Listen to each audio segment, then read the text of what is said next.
بسم الله الرحمن الرحيم الحمد لله الذي أرسل رسوله بالهدى ودين الحق ليظهره على الدين كله ولو كره الكافرون أشهد أن لا إله إلا الله وحده لا شريك له وأشهد أن محمدا عبده ورسوله صلوات الله وسلامه على هذا النبي الكريم وإمام المتقين وقائد الدعاة المجاهدين وعلى آله وأصحابه أجمعين اللهم علمنا ما جهلنا وانفعنا بما علمتنا وجعلنا من المخلصين صلى الله على سيدنا محمد وعلى آله وبارك وسلم الحمد لله رب العالمين أما بعد. Terlebih dahulu marilah sama-sama kita menyatakan setinggi-tinggi kesyukuran kehadrat Allah Subhanahu wa taala kerana dengan limpah kurniaannya sekali lagi kita diberi kesempatan, peluang dan juga kekuatan oleh Allah Subhanahu wa taala untuk kita meneruskan perbincangan kita, pengajian kita berkaitan dengan protokol dalam sembahyang, iaitu ucapan, 5 ucapan yang wajib di dalam sembahyang ataupun bahasa akademik dipanggil rukun qauli di dalam sembahyang. Kita akan bincang topik yang kedua ataupun rukun yang kedua, iaitu membaca ataupun syarat sah membaca surah yang bernama Fatihah. Jadi syarat sah membaca surah Fatihah ataupun cara peraturan untuk kita mengucapkan surah Fatihah ini ada 7 syarat dalam modul kita ini. Kita akan sambung malam ini syarat yang keempat, peraturan yang keempat. Cara untuk kita pastikan bacaan ataupun ucapan Fatihah kita ini sah ataupun diterima di sisi Allah Subhanahu wa taala. Yang pertama yang kita bincang, syarat pertama untuk kita tutur ataupun ucapkan surah Fatihah ini mesti mengikut susunan. Itu peraturan yang pertama. Mesti mengikut susunan ataupun tertib yang telah disusun oleh Nabi kita Muhammad sallallahu alaihi wasallam. Tak boleh kita langkau, skip dan sebagainya. Kalau terlupa kena ulang balik. Yang keduanya mesti membaca secara berturut-turut, tidak boleh berhenti ataupun diam yang lama antara ayat demi ayat dan kalimah demi kalimah. Itu syarat dia. Tak boleh stop ataupun tak boleh berhenti, tak boleh diam yang lama. Kadar diam itu diperuntukkan jangan lebih daripada masa waqaf, sekurang-kurang sekali untuk kita tarik nafas. Itu kadar waqaf yang diperuntukkan ketika kita membaca Fatihah. Adapun bacaan surah lain dia agak longgar, tetapi bacaan Fatihah dia lebih ketat peraturan berbanding dengan surah yang sunat. Mesti syarat yang kedua mesti dibaca secara berterusan, berturut-turut. Ini tidak boleh diam ataupun berhenti lama dan tidak boleh di-cross ataupun tidak boleh dimasukkan dengan zikir yang tidak disunatkan ketika kita membaca surah Fatihah. Tak boleh kita masukkan di tengah-tengah kita sedang membaca Fatihah, kita masukkan zikir yang tidak disunatkan. Itu dah kita bincang bulan lepas.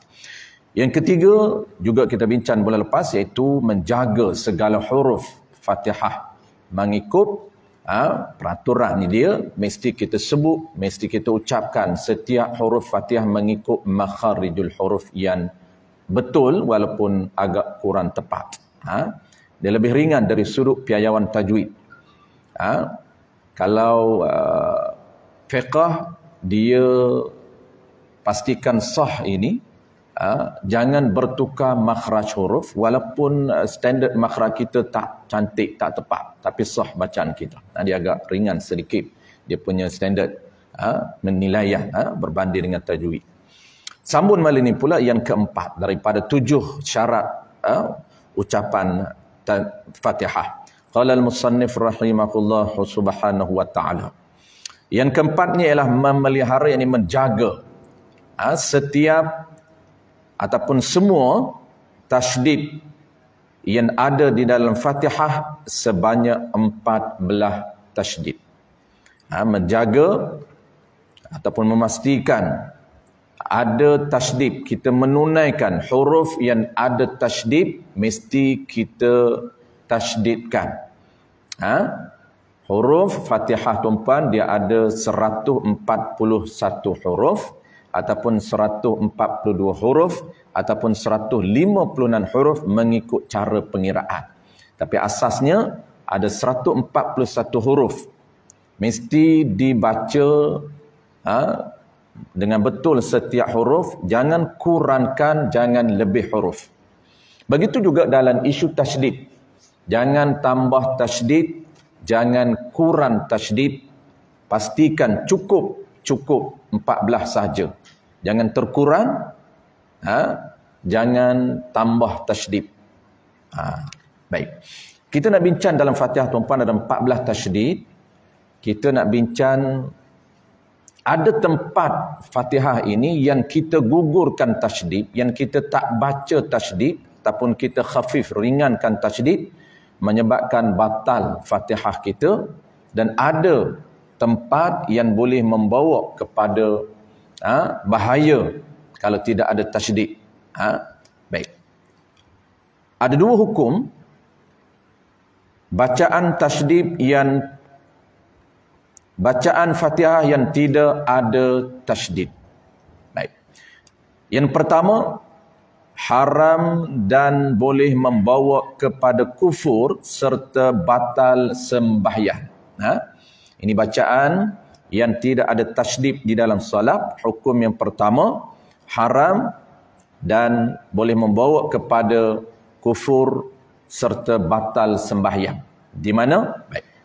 Maka sekiranya ditakhfifkan ataupun diringankan ataupun tidak dibaca dengan tasydid dengan sengaja, sengaja dia tak baca tasydid, lagi pula ia mengetahui, ini dia tahu akan haramnya dan boleh mengubah makna, ini yang jadi batal sembahyang, haram dan kufur. Macam mana boleh jadi haram, boleh jadi batal sembahyang dan juga boleh jadi kufur? Ini hukum pertama. Yang pertama, dia baca dengan sengaja. Sengaja tidak ada tasydid. Yang kedua, dia tahu tempat tersebut haram membaca dengan tidak ada tasydid dan boleh bertukar makna. Dia tahu bahawa makna itu bertukar, tapi sengaja dia baca. Dan boleh mengubah maknanya, maka ni hukum, maka batal sembahyangnya ketika itu juga. Maka batal sembahyang ketika dia menggugurkan tasydid, bukan batal Fatihah. Di dalam isu Fatihah ni tuan-puan, dia ada bacaan Fatihah yang batal, ada batal sembahyang. Dia beza. Kalau batal Fatihah, bukan auto, bukan terus batal sembahyang, tidak. Kalau batal Fatihah, kita mesti ulang balik Fatihah yang tak betul, dia tidak menterus jadi batal sembahyang. Bila akan jadi batal sembahyang? Ketika mana kita tak ulang balik kesalahan bacaan Fatihah, kita terus rokok, maka rokok itu barulah batal sembahyang kita. Tetapi isu ini satu bacaan yang boleh terus jadi batal sembahyang, iaitu dia menggugurkan tasydid dan dia tahu, dia sengaja baca dengan tidak ada tasydid, dan dia tahu haram membaca dengan tidak ada tasydid, dan dia tahu boleh berubah makna. Ini hukum yang pertama. Dia ada dua hukum. Mana contoh? Dia ada satu saja contoh yang menggugurkan tasydid yang boleh membawa kepada haram, batal sembahyang dan kufur sekira dia sengaja dan dia tahu makna. Iaitu seperti seseorang yang sembahyang membaca secara takhfif. Takhfif ni secara tidak ada tasydid. huruf ya pada kalimah iyyaka na'budu wa iyyaka nasta'in. Kalimah ni dia bahaya. Kalau gugur tasydid, baca dengan tidak ada tasydid, lagi pula dia tahu makna, berubah makna, dia baca juga, dia sengaja. Dibaca dengan tidak ada tasydid seperti dibaca iyyaka na'budu wa iyyaka nasta'in, tidak ada tasydid. Kenapa? Sengaja, bukan tersasul, bukan tersalah, tapi sengaja dia baca dengan tidak ada tasydid. Tersasul dan tersalah itu isu yang kedua, hukum yang kedua. Iyyaka na'budu wa iyyaka nasta'in. Dia baca tidak ada tasydid. Sepatutnya dia kena baca dengan tasydid pada huruf iya. Iya. Iya itu dia punya makharijul hurufnya ataupun standard huruf. Iya ini mesti tempat keluar dia di tengah lidah. Dan cara dia tak sampai kepada langit. Tak perlu kita naikkan huruf ya sampai ke langit. Ijja. Tu. Ijja. Dia nak naikkan lidah dia sampai ke langit. Tak perlu. Dan ya pula tuan-puan, dia harful lin. Dia huruf lin, karakter dia lembut. Tak perlu kasarkan dia. Tapi kalaulah kita ni kasarkan huruf ya, setengah orang tuan-puan dia nak jaga supaya ada tasydid, ada sabdu, maka dia tekankan. Dia tak tekan, dia kata takut tidak ada sabdu, maka dia tekankan huruf ya lebih daripada sepatutnya. Maka dari sudut fiqh sah, walaupun dari sudut tajwid tak betul kasarkan huruf ya, kerana huruf ya ini dia mesti dibaca dengan lembut, karena ciri dia, karakter dia lembut. Iya, tak perlu iyyaka na'budu wa iyyaka nasta'in. Tapi dari segi fiqh, kalau kita tekan iyyaka na'budu wa iyyaka nasta'in, sah. Kerana ada tasydid, walaupun tasydid itu ditekan lebih daripada keperluan. Itu dalam fiqh dia ringan sedikit. Tapi kalau segi tajwid, tajwid tak betul. Kerana mengkasarkan huruf lim, tak boleh dibaca dengan kasar. Iyyaka na'budu wa iyyaka nasta'in. Tu. Tak perlu iya. Dia iyyaka na'budu wa iyyaka nasta'in. Kaf ini pula tuan-puan, dari segi fiqahnya ringan sedikit, iaitu pastikan kaf itu jangan bertukar dengan qaf. Itu sahaja dari piayawan fiqah. Walaupun dia tidak ada hamas.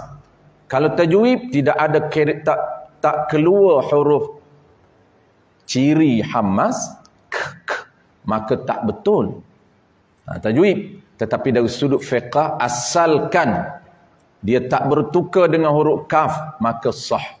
Itu nak cerita level yang paling asas, tapi kena cantik lah, kena upgrade kualiti bacaan kita supaya dia ada markah bonus. Jangan kira ambil sah sahaja. Iyyaka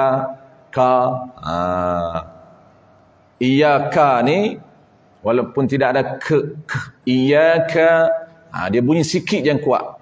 Iyyaka na'budu wa iyyaka nasta'in. Kalau kita baca dengan tidak ada hamas, jadi iyyaka na'budu wa iyyaka nasta'in. Dia ka tu tidak ada hamas. Baik, settle tuan, mudah saja. Maka jika dengan sengaja lagi pula ia tahu maknanya, nescaya jadi kafir. Ia pada ketika itu jua, wal'ayazubillah. Kenapa jadi kafir? Kerana makna iyyaka na'budu tanpa ada syaddah. Iyyaka tanpa ada syaddah. Kalau iyyaka hanya senya kamu, ya Allah, yang kami sembah. Hanya kamu jua, kamu sahaja na'bud, yang kami sembah. Tetapi kalau gugurkan syaddah, dia bertukar makna. Makna apa? Makna iyyaka na'bud dengan tidak ada syaddah huruf ya itu bermakna akan cahaya matahari yang kami sembah. Nah, jauh tuan-puan bertukar. Akan cahaya matahari yang kami sembah. Dan makna iyyaka nasta'in tidak ada syaddah. Sepatut iyyaka nasta'in. Dia baca iyyaka nasta'in. Iyyaka na'budu wa iyyaka nasta'in. Tidak ada syaddah. Jadi apa dia? Dengan takhfif ru'ya itu bermakna akan cahaya matahari kami minta pertolongan. Bukan kami minta pertolongan dengan Allah, tapi bertukar kami minta pertolongan dengan cahaya matahari. Itu dia bertukar makna. Sebab itu dia jadi kafir kalau dia tahu. Baik, hukum yang kedua. Hukum yang kedua ni biasanya berlaku pada orang majoriti orang awam kalau tidak mengambil tahu dan cakna tentang peraturan membaca surah Fatihah. Ini hukum yang kedua. Hukum yang kedua, batal bacaan Fatihah dan wajib ulang. Batal bacaan Fatihah dan wajib dia ulang. Baik. Sekiranya ditakhfif dengan huruf ditakhfif, tidak dibaca dengan tasydid, dengan lupa, dan sebab dia terlupa, dia tak perasan, dia terlupa. Iyyaka na'budu wa iyyaka nasta'in, tak perasan kata tidak ada syaddah, tidak ada iyyaka na'budu wa iyyaka nasta'in, terlupa. Ataupun jahil ni maksudnya dia tak tahu pun kena syaddah di tempat itu. Tak tahu ni kenapa? Kerana baru masuk Islam. Ini dia panggil jahil yang dimaafkan oleh syarak. Dalam kitab fiqh tuan-puan, dia ada terma khusus, dia ada istilah khusus. Nama dia ialah jahil yang dimaafkan di dalam syarak. Yang kedua, jahil yang tidak dimaafkan dalam syarak.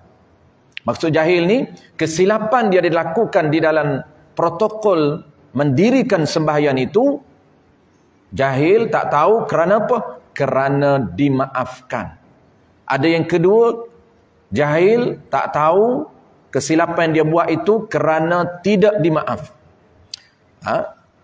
Kita tak termasuk dalam jahil yang dimaaf. Kenapa? Kerana jahil yang dimaaf ini ada dua saja tuan-tuan.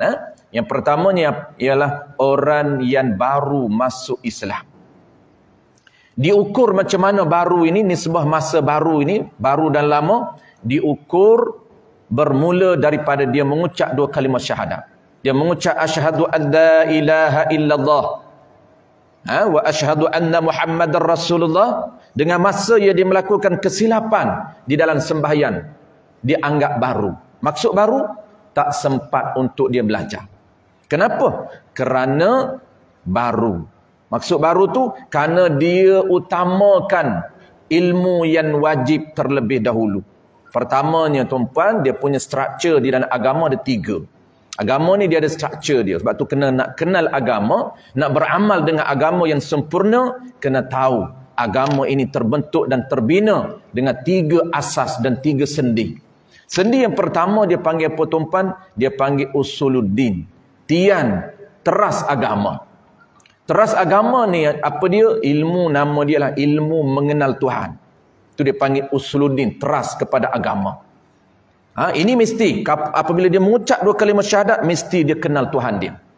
Mesti dia ambil tahu tentang ciri ketuhanan yang ada dalam kitab tauhid. Refer modul tauhid untuk kenal Tuhan secara asas. Kerana dia orang baru masuk Islam. Kena kenal Tuhan ini apa nama dia, kena kenal diri Tuhan ini apa ciri dia, kerana metodologi Ahlussunnah wal Jamaah mengenal Tuhan melalui ciri yang ada pada diri Tuhan. Ciri ketuhanan yang asas yang dikumpulkan oleh mazhab Asy'ariyah ada 13. Dicampur dengan Maturidi ada 7. Jadi 20 ciri ketuhanan yang perlu kita tahu untuk kita mengenal Tuhan. Dia belajar dulu yang asas. Dalam masa sama dia kena belajar juga teras yang kedua. Teras yang kedua di dalam apa nama ni struktur agama, iaitu nama dia ialah syariat. Ataupun bahasa sekarang dipanggil fiqh. Fiqh ini brand terbarulah. Dulu tidak ada nama fiqh. Dulu nama syariah. Sistem syariah. Jadi kita kena tahu apa dia. Kita kena belajar tentang cara, etika atau pelaksanaan mendirikan ibadat. Tuhan dah kena, maka cara nak beribadat kepada Tuhan kita. Ada cara dia. Ada protokol yang Allah peruntukkan. Mesti follow peraturan ini. Nak sembahyang, mesti follow etika dalam sembahyang. Mesti follow protokol dalam sembahyang. Kena betul. Walaupun tak tepat. Kalau tak betul, dia panggil ibadat yang fasidah haram. Ada penalti. Kalau melakukan ibadat, protokol sembah Tuhan ini dengan cara yang tak betul, maka ada hukuman yang dipanggil haram. Jadi dua ni teras. Ada teras yang ketiga, nama dia tasawuf. Tu teras yang ketiga. Dia sendi tiga ini. Barulah ilmu lain dilengkapkan untuk mencantikkan ibadat, mencantikkan apa namanya agama kita. Tapi dia bermula dengan tiga teras. Maka orang yang baru masuk Islam, tuan-puan, dia belajar tentang ciri ketuhanan dan masa yang sama dia belajar tentang protokol sembahyang yang asas. Tapi tak bertemu lagi dengan mesti kena jaga syahadah dan Fatihah. Belum bertemu lagi. Kenapa? Kerana baru beberapa bulan masuk Islam. Dalam kitab fiqh, tuan-puan, modul fiqh, ulama menyebut maksud baru ini perkiraan mengikut uruf. Maksud mengikut uruf, mengikut adatnya, susunan dia perlu belajar, kitab tauhidnya, kitab sembahyangnya, kitab akhlaknya. Maka kesilapan itu belum lagi sempat untuk dia belajar. Kalau ikut susunan yang betul, maka dimaafkan. Tetapi kalaulah masuk Islam bertahun-tahun, kalau susunan modul dah lepas dah, tauhid hanya setahun boleh kena ciri ketuhanan. Kalau betul-betul belajar, setahun tuan-puan habis ciri ketuhanan. Kerana dia ada 13 ciri sahaja untuk kena Tuhan secara asas. Kemudian protokol sembahyang. Protokol sembahyang ini ada ucapan 5, ada perbuatan 8, gabungkan jadi 13. Tak sampai setahun kita belajar. Bukan kita ni, kita modul ni belajar dah berapa tahun dah, sebab kita sebulan sekali. Orang baru masuk Islam, dia tak bolehlah belajar sebulan sekali. Kena belajar hari-hari. Kerana dia nak solat hari-hari. Kena fokus. Macam kita ni, sebab kita dah Islam keturunan. Kita dah mahir dah sembahyang. Cuma kita nak refresh balik, nak recall balik ilmu-ilmu supaya upgrade, boleh tingkatkan kualiti ibadat kita supaya ada pahala tambah yang kita panggil afdal. Tapi orang baru masuk Islam, dia kena fokus. Bukan belajar sebulan sekali macam kita. Bukan belajar 2 bulan sekali. Tidak. Dia kena fokus utamakan. Jadi apabila dia tak sempat lagi nak belajar tajuk syarat sah membaca Fatihah secara detail, dia hanya belajar asas saja, baca betul. Tasydid pun tak tahu ada berapa dalam Fatihah. Tak sempat lagi belajar, dimaafkan. Tu. Ataupun yang kedua, sebab yang kedua. Dia tak sebut sebab yang kedua di sini. Baik, sebab yang kedua dimaafkan, tuan-puan, jahil yang dimaafkan kerana dia jauh daripada orang yang boleh ajar. Dalam bahasa fiqh dipanggil jauh daripada ulama. Maksud ulama di sini, orang yang boleh ajar berkaitan dengan protokol basic dalam sembahyang. Orang yang boleh ajar bagaimana peraturan membaca Fatihah, ada berapa peraturan asas. Nak baca Fatihah yang betul ni macam mana? Jauh, tidak ada, dekat. Di sekitar kampung dia tidak ada. Kalau ada pun jauh, dia tak mampu. Tak mampu dari segi fizikal, tak mampu dari segi keuangan. Maka dimaafkan. Kalaulah ada dekat tapi cabaran. Disebut dalam kitab fiqh, dia anggap jauh juga. Kalaulah orang yang boleh ajar berkaitan asas dan agama, tapi ada cabaran, ada halangan dari sudut apa dia? Ancaman nyawa dan harta dia. Juga dia anggap jauh. Sebab itulah tuan-puan, hari ni tidak ada lagi orang yang jahil dimaafkan. Sebab tu kita tidak termasuk. Kerana kita ini dah lama dah Islam keturunan, dan yang kedua pula kita ni dekat dengan orang yang boleh ajar berkaitan dengan perkara asah. Cuma kita saja tak sempat. Itu saja. Baik habis. Sekiranya ditakhfif dengan lupa, atau jahil kerana baru masuk Islam, atau takhfif yang tiada berubah makna. Makna tak berubah. Seperti dibaca kalimah Waladda. Ada syaddah tuan-puan, ha? Waladdallin.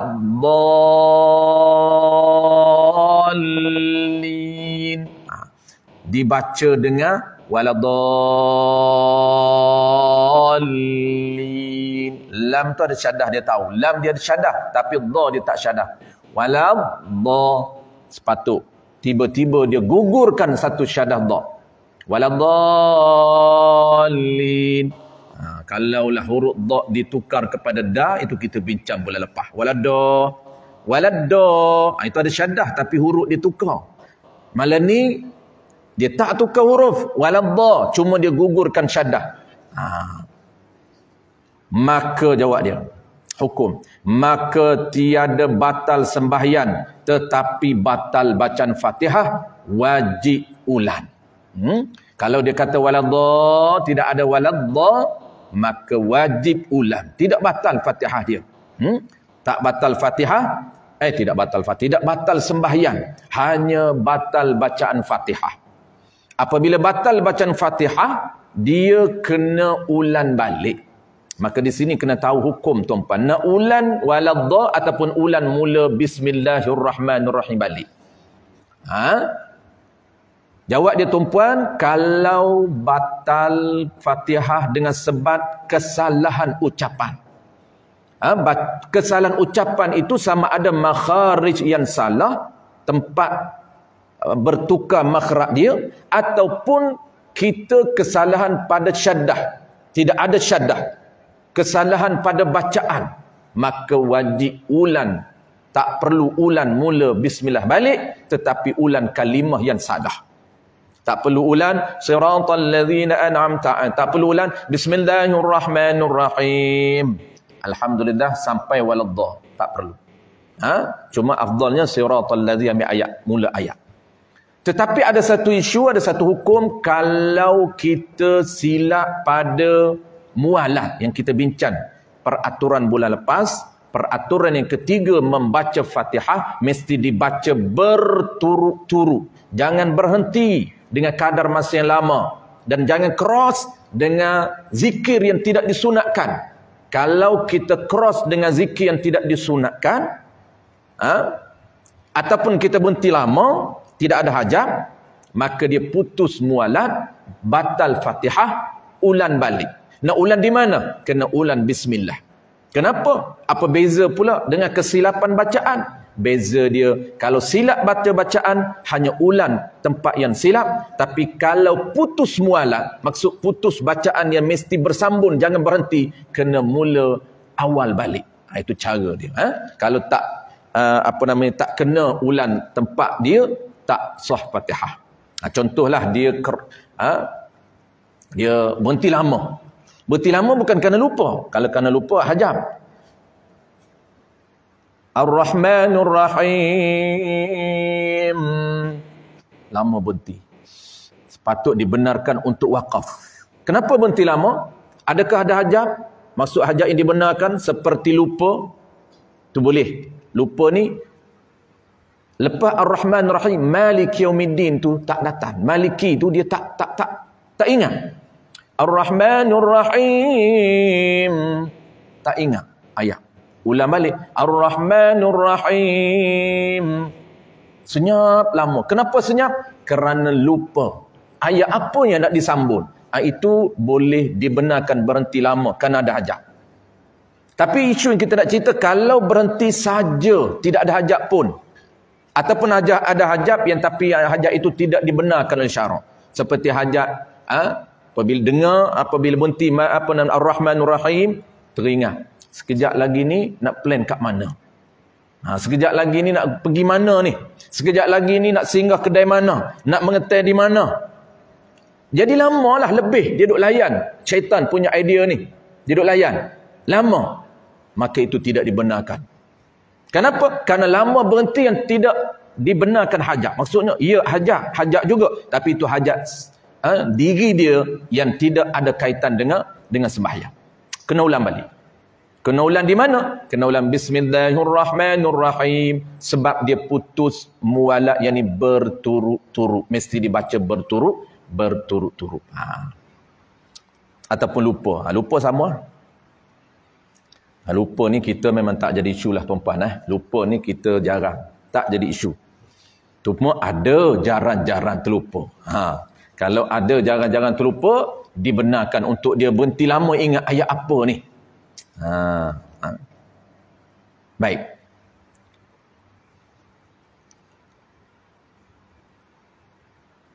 Wajib hukum dia kalau waladdah dia baca dengan tidak ada syadah, waladdah wajib diulang dengan betul sebelum daripada turun rakaat. Dia baca waladdallin. Wajib ulang balik. Waladdah.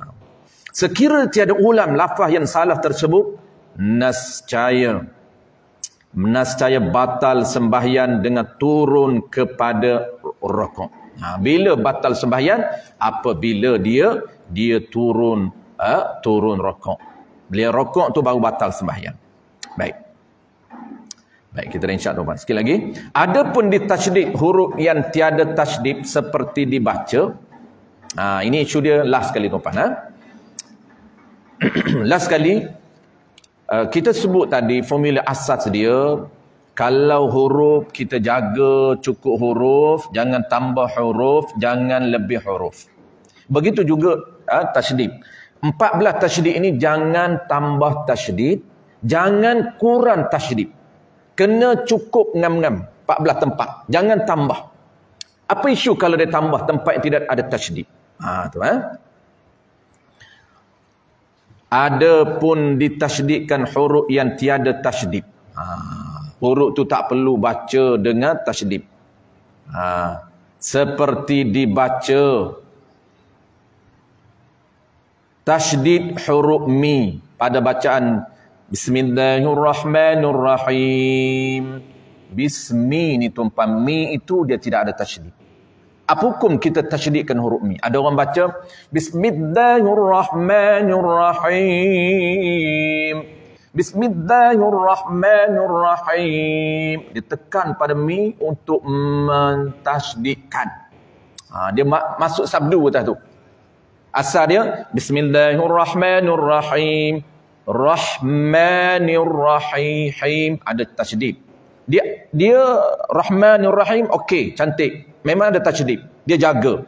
Tetapi dia tambah tasydid baru. Dia ejaz. Yang kita nak kena ingat, jangan tambah, jangan kurang. Kurang pun tak boleh. Waladdah, dia baca waladdah, tak boleh. Kenapa? Kerana tidak ada tasydid. Bismi tidak ada tasydid, dia tambah pula. Tanpa perasan ataupun tidak. Di sini kita akan sebut kesimpulan. Perasan ataupun tidak sama. Mana contoh dia? Dibaca dengan Bismillahirrahmanirrahim. Maka iaitu haram. Hukum dia tambah tu haram. Tetapi di sini ada keringanan sedikit. Tetapi sah bacaannya dan sah sembahyangnya jika ia tiada ulang sekalipun. Sah sembahyangnya serta berdosa atas dirinya yang membaca secara tasydid pada huruf yang tidak ada tasydid. Baik.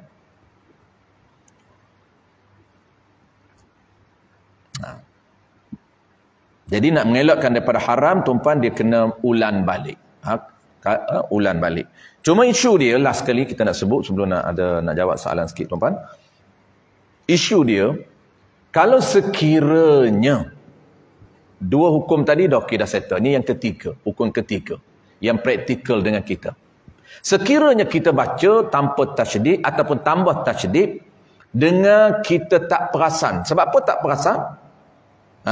Kerana dia cuai ataupun dia panggil kecuaian daripada belajar secara betul tempat-tempat tasydid yang perlu kita jaga.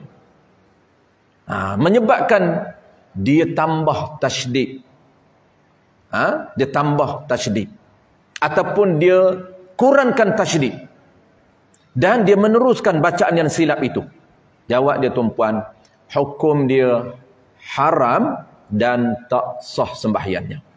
Dia teruskan, dia rokok, dia tambah, contohlah, dia kurang tasydid. Tidak ada tasydid. Patut apabila tempat tidak ada tasydid, dia kena ulang balik tasydidkan bacaan itu. Tiba-tiba dia tak perasan ataupun dia tak tahu pun tempat itu perlu ditasydid, dia terus rokok, sujud, rokok, tidak sujud, komplit sembahyang. Itulah cara dia sembahyang. Apa status sembahyangnya menurut fiqh? Kita ni tuan-puan sebut hukum menurut fiqh. Sebab ada orang marah tuan-puan, dia kata, duk hukumkan sembahyang orang, macamlah dia Tuhan. Tu kita kena cerita betul tu. Ini hukuman menurut peraturan fiqh, bukan kita hukum sesiapa.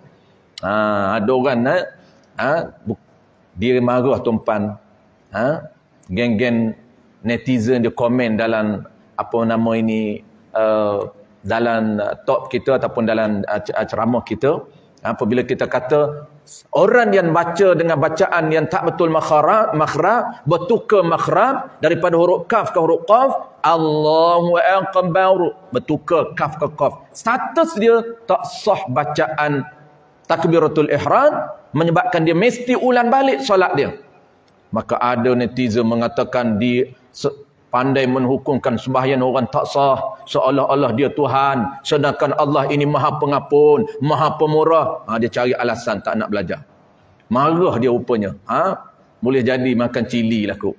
Boleh jadi lama dah dia duk baca Allahu akbar, Allahu akbar. Apabila kita kata Allahu akbar tak betul, wajib perbetulkan, wajib ulang balik, tak sah Fatihah, tak sah takbir, tak sah sembahyang, wajib ulang. Tak larat nak ulang, dia kata kita dah umur 70, takkan nak ulang balik. Marah dia.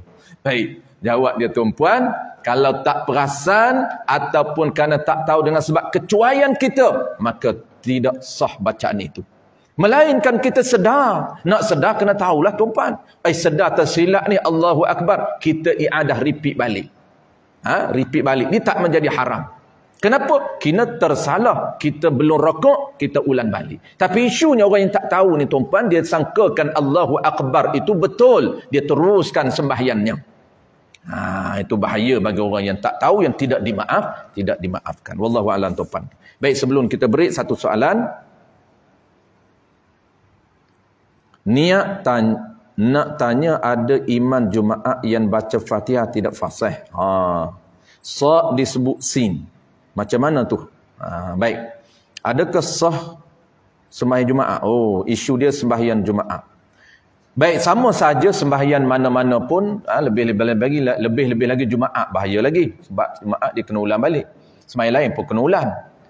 Cuma Jumaat ni dia tak bolehlah ulang Jumaat. Dia kena ulang balik Zuhur. Kalau status sembahyang Jumaat dia tak sah, maka dia kena qada. Bukan qada Jumaat. Setengah orang qada Jumaat. Nak qada Jumaat apa? Bukan qada Jumaat. Kena qada Zuhur. Kalau tak sah Jumaat dia. Baik, sama saja ni. Sekiranya dia tukarkan huruf sad, si tu, ihdinas siratal mustaqim, tiba-tiba dia baca dengan sirah. Baca dengan sirah. Secara umumnya tuan-puan, kita cerita umum dulu sebelum kita detailkan. Secara umumnya kita ingat asas dia punya formula dia, kalau tukar huruf maka tak sah bacaan Fatihah kita. Kalau tukar huruf, maksudnya tukar makhraj huruf, daripada kaf baca qaf, daripada sin baca sad, daripada sin baca tha. Assalamualaikum warahmatullahi. Patutnya as-salah dengan sin dan syaddah. Jangan gugur syaddah walaupun satu. Jangan baca Assalamualaikum warahmatullahi. Tak sah Fatihah, tak sah bacaan salam dia, menyebabkan tak sah sembahyang dia. Itu umum dia. Baik, detail dia ada beberapa pengecualian. Kalau huruf itu ada qiraat yang boleh ditukar, maka tidak batal sembahyangnya, cuma menjadi kesalahan kepada imam menggunakan qiraat lain, yang qiraat yang agak janggal di tempat kita. Kalau tempat lain tuan dia boleh tukar saja. Sebab apa? Sebab makmum ini memang pakar 7 qiraat. Tapi tempat kita tahu qiraat kita saja, tak perlu tukar. Menjadi dia panggil kesalahan etika sekiranya iman membaca dengan banyak versi. Walaupun versi itu versi yang boleh. Nak dia guna versi yang nadir. Maksudnya qiraat yang jarang-jarang. Jadi ini dibincang dalam kitab I'anatul Talibin, juga dibincang dalam kitab Bajuri Ibn Qasim, ditukar huruf sad kepada huruf sin. Secara umumnya tuan-puan memang tak boleh, cuma pengecualian kalau tempat yang qiraat boleh ditukar maka tak batal sembahyang. Cuma tak dapat afdal. Afdalnya kita guna meraihkan qiraat di tempat kita. Baik, settle. Soalan last sekali. Jika di rakaat ketiga iman baca Fatihah laju dan rukuk, makmun baca habiskan Fatihah atau ikut rukuk. Ini juga banyak berlaku dan isu yang praktikal tuan-tuan. Okey. Kalaulah Fatihah, kalau imam ni baca laju. Lazim, ayat lazim dia baca laju. Kita sunat tunggukan iman selesai Fatihah, tu sunat. Dapat pahala sunat, kita menunggu, mendengar iman baca Fatihah, jangan kita mula baca lagi. Biar iman habis Fatihah, waladhdallin amin, kita pun amin. Kita mula baca Fatihah. Rupanya imam ini dia baca surah lazim laju. Sebab tu iman ni ada beberapa tempat saktah dia sunat. Ada rahsia dia. Antara salah satu daripada 4 sunat dia berhenti. Maksud sunat dia berhenti lama, bukan berhenti lama, berhenti qadar, sempat untuk iman, untuk beri laluan kepada makmum membaca Fatihah. Salah satu tempat dia sunat saktah tuan-puan, iaitu selepas amin sebelum membaca surah. Waladhdallin amin. Boleh tak iman terus baca Bismillahirrahmanirrahim? Boleh. Cuma sunat, nak dapat pahala lebih, nak dapat pahala sunat, jangan terus mula membaca surah. Dia panggil sunat saktah di sini, memberi peluang kepada makmum untuk membaca Fatihah. Sebab apa? Sebab makmum selepas dia baca Fatihah, sunat dia mendengar iman membaca surah. Ni sunat makmum lepas dia baca Fatihah, dia jangan baca surah, dia sunat mendengar bacaan surah imam. Apabila iman baca terus, baca laju, kita tak sempat baca Fatihah, lagi tak sempat mendengar bacaan surah yang sunat, lagi tak sempat. Cuma ceritanya hukum tuan-puan. Apa hukum? Kalaulah situasinya iman ni dia tak berhenti, dia terus baca, dahlah tak berhenti, baca pula surah pendek. Qul huwallahu ahadun Allahus samad lam yalid wa lam yulad wa lam yakul lahu kufuwan ahad. Allahu akbar. Iman ni jadi pilihan kita. Cepat nak tarawih, carilah iman yang ekspres macam ni tuan-puan. Tarawih. Memang kegemaran ramai. Kita ni kalau tarawih nak cari iman yang cekap. Boleh tak iman baca macam tu? Boleh, cuma makruh. Apa hukum kita tak sempat baca Fatihah? Kita baru duk baca Bismillahirrahmanirrahim, Alhamdulillahirabbil alamin, Arrahmanirrahim. Imam pun Allahu akbar. Adakah kita terus ataupun rukuk? Jawab dia tuan-puan, kita wajib rukuk serta imam. Kenapa? Kerana status kita telah berubah daripada muwafiq kepada masbuq. Apa makna masbuk? Masbuk ini orang yang tak sempat menghabiskan bacaan Fatihah dia dengan iman pada kadar bacaan yang sederhana. Itu secara basicnya takrif masbuk. Kalau muwafiq, orang yang sempat masa dia membaca Fatihah serta imam. Maksudnya masa ada pada diri makmum itu sempat untuk dihabiskan Fatihah kadar bacaan yang sederhana. Itu dipanggil muwafiq. Kalau muwafiq, wajib dia baca Fatihah, sempurnakan Fatihah. Tetapi kita ni dah bangkit. Mula kira bila tuan-puan? Mula kira bangkit daripada sujud, Allahu akbar. Dikira di situ kita kena baca Fatihah. Apabila mula saja kita baca Fatihah, tak sempat habis, tiba-tiba imam rukuk, walaupun rakaat ketiga, tetap dia boleh jadi masbuk. Di dalam kitab Sulamul Sibyan jilid pertama, dia cerita contoh 4 rakaat boleh berlaku masbuk. Kita duk perasan masbuk rakaat pertama saja. Tak masbuk boleh berlaku ke 4 rakaat. Kenapa? Kena faham apa makna masbuk. Apabila kita kenal starter kita, kita tahu action, pergerakan kita. Apabila orang tak tahu pergerakan tu pun bahaya. Impaknya di mana? Sepatut dia kena turun rukuk. Yang tak habis lagi 4 ayat, tak apa, itu ditanggung oleh imam. Maksudnya bacaan imam, Fatihah imam, cover Fatihah kita. Impak di mana? Kesan tuan-puan, kita terus baca Fatihah. Iman dah rokok, iman i'tidal, kita masih membaca Fatihah. Maka hukum dia dipanggil apa tuan-puan? Ada satu, dah kita pernah belajar dulu, modul yang pertama dah habis, dah kata lama tuan-puan, iaitu hukum iman meninggalkan kita. Hukum iman meninggalkan kita setengah rakaat ataupun 1 rakaat makruh, luput fadilat jemaah 27. Kalau iman meninggalkan kita 1 rukun ataupun 1/2 rukun, haram, luput fadilat 27. Kalau iman meninggalkan kita 3 rukun ke atas, kita masih lagi duk baca Fatihah, dah 3 rukun dah, maka batal sembahyang. Ini formula yang telah kita belajar. Maka impak dia tuan-puan nak mengelak daripada makruh. Biasanya makruh sajalah, tak sampai 2 tinggal 5 tinggal lama, sebab kita sedang kejar kot belakang.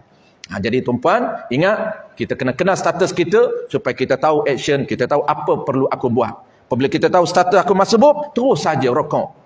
Walaupun kita baca Ar-Rahmanur Rahim, ditanggung oleh iman. Wallahu a'lam. InsyaAllah kalau ada soalan bulan depan. Kita dah lewat. Sebab tu tengok kat cikgu. Oi, kena jawab juga. Oi. Saya tengok kat cikgu, biasa cikgu yang ada soalan. Jadi stop soalan cikgu. Datuk Seri lagi-lagilah tak bagi dah. Itu orang yang selalu tanya. Tapi meraihkan kekanda kita tuan-puan, oleh kerana dia handsome malam ni. Baik. Dia sama juga kurang tadi baca-baca imam lah. Tetapi berbeza. Imam dah baca dah surah nak rukuk, tapi yang makmum ni berulang-ulang ikhtina. Berulang-ulang. Tak habis-habis. Yang ni jenis wawah tuan-puan. Ni wawah ni salah diri dia. Okey.